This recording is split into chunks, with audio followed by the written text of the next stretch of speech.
You know, Arlington, Nebraska was recently named by Businessweek magazine the second best place in America to raise a child. It's an amazing statistic, and you think about it, what's going on in this small community in eastern Nebraska? What are they doing there from early in the age, mid-years, high school, going off into college, and of course moving into their vocational track? What's happening with these young folks? And then of course, how does their evolution and development impact the very fabric of the entire community, business, and so on? It's a fascinating question, and you know, there's a key bridge area going from that high school right into the job career area. That's the bridge. That's the key moment when people really have to step up and learn all the valuable and realistic things that they need to learn to be productive employees. And that's why I'm so excited to introduce you to a lady. She's a business teacher right here at Arlington Public High School. She's an FBLA sponsor, and of course she's focused on taking people from school to work. She coordinates that very complex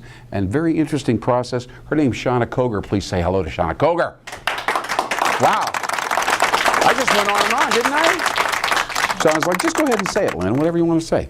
All right, so you are the person that I would want, if my child were in high school still, to rely upon, to take her and kind of move her into some kind of productive realm and have her get her ready, right? Isn't that kind of what you do? Correct. All right. Tell me how you do it. I know you have an interesting philosophy here in Arlington, Nebraska about particularly what you do, but just give me the mechanics right away.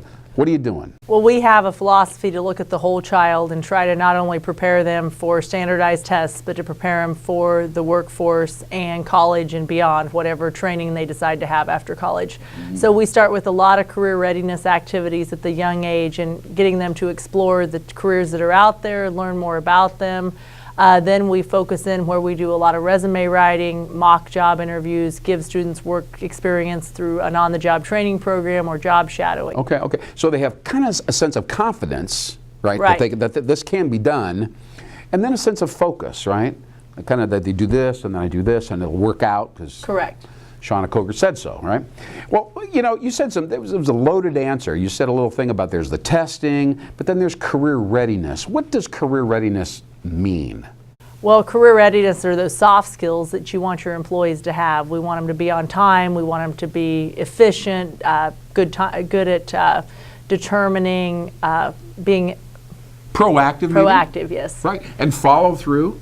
Very important. Correct. Also. Correct. Sometimes young folks tend to get started on something and then they kind of let it go.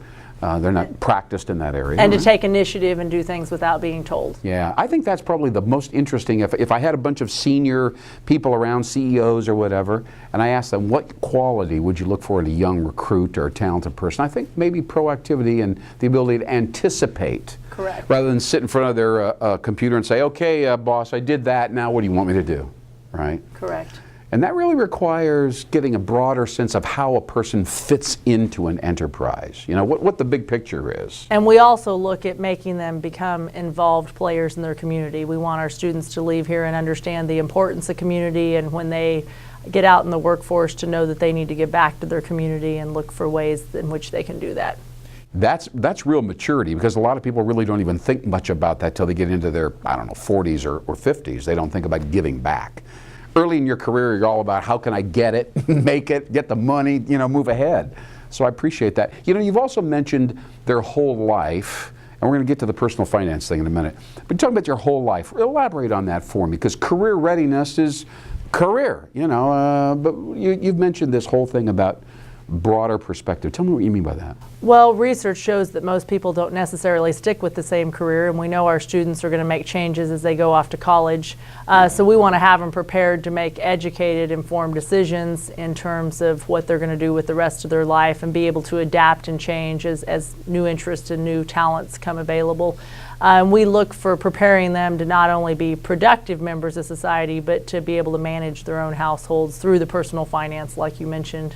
Let's talk about that technology a little bit. Training. Personal finance isn't something that they ever taught when I was in high school, but I know a lot of people, they do this, Nora. But you did this in a noteworthy fashion. Why don't you help us really understand what's happened lately? We start in 8th grade. All students are required to have a basic personal finance and career exploration class in 8th grade. Okay. And then in the high school level, they're then required to have more career education with their personal finance. Okay. So what has happened is we now have been testing our students to have them become certified in personal finance, to receive their certification in that area, to show they have the knowledge and skills. And last year we were named one of the top 100 schools for WOWBIZ personal finance certification. Wow, that's an amazing thing.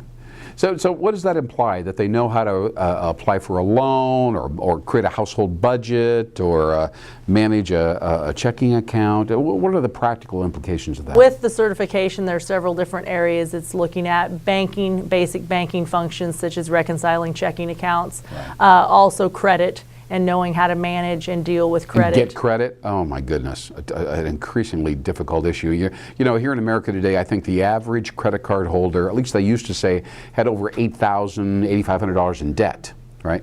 And that seems like a debilitating amount of debt to carry, especially for a young person, and especially if they have college tuition and stuff and like that. we even talk about financing college education and some of those things, making choices.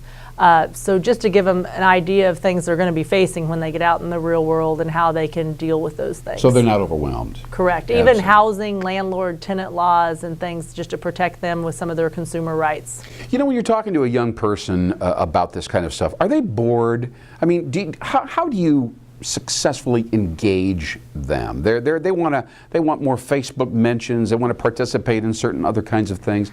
The first day of class with the younger kids, the first thing I say is, how many of you want to live with your parents the rest of your life? Oh, so that typically is a way to get their attention. And then we talk about all year how we're practicing to become adults. So I'm going to give them a choices to be an adult, and we're doing adult decisions. So it's up to them in the classroom if they're going to succeed at practicing to be an adult, or if they're going to fail at that task. If you talk to somebody who's in maybe their early 20s and they didn't have the benefit of this, how are they going to be different? How is it going to be different for them? How is life going to be different Well, for I them? think most of them will eventually figure it out, but they have to figure it out on their own, and it's going to take them longer to figure it out. So our hope is kids leave here and they have enough knowledge that when they're faced with those decisions, they can make good decisions, informed decisions. You know, I want to wrap up here, Shawna Gerber. You've done an outstanding job. Congratulations on that. This is the kind of thing, by the way, the parents, when they're choosing a school system, choosing a community, choosing a lifestyle, it's this kind of stuff that they really hone in on, because they know they've seen examples of kids that don't have the benefit of it, and it really does make a clear difference. But let me ask you this. The career thing is a fascinating thing for this generation, right? A lot of them they don't want to have the same career as their parents. A lot of them, do they experiment a lot? Do you say, look, you may not actually know what you want to do when you're 20, 25. It's okay to experiment without feeling like you're failing. What's the philosophy going in? Because this is a very rough time. A lot of people with master's degrees are underemployed in many cases, you know? We start looking at first picking things that you have the skills and the interest for. And maybe your interest is high and you can develop those skills. Yeah. So, because we all want to have a job that we enjoy doing. Absolutely. So we need to take all of the things that are important to us and put that together Gotta and figure out find who a we career. are. Right. Yeah. That's a very interesting thing. And then the other thing is failure. You know, a lot of the kids that are coming up right now, they've never really experienced the ability to be resilient and bounce back from failure. A lot of employers say, hey, you know, I want somebody that's gone through the trenches in some way. It's very interesting how we deal with adversity. Correct. Yeah. Well, Shawna Gerber, thank you so much. You're here in Arlington, Nebraska, and in the public school system. How long have you been here, by the way? 18 years. 18 years. You seem to know what you're talking about, Shawna. Pleasure to have you. Thank you so very much. And thank you for what you're doing for our kids. All right. We'll be right back with WOWBIZ TV. I'm Lynn Hinderaker. Thanks so much for Shawna Gerber, ladies and gentlemen, right here. Thank you so much. We'll be right back. Thanks so much. Talk to you soon.